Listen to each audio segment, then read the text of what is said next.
If you discover that you really enjoy making a certain piece of clothing, and you might want to try making a lot of them, or making them in bulk to sell, this will be so much easier to put down on large amounts of fabric and trace and cut around. Once you have your paper pattern piece, you're going to find a big piece of cardboard, trace your pattern onto that, and cut that one out. Now, please don't use your fabric scissors. I got some special heavy-duty scissors to use on my cardboard.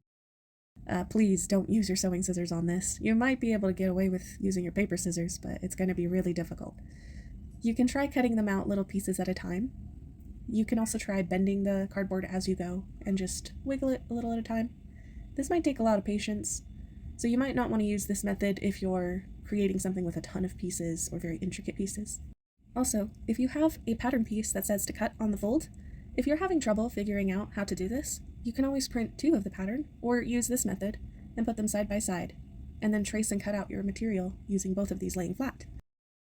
You may also find it helpful to notate your pattern piece. You can put notes from the instructions straight onto the paper.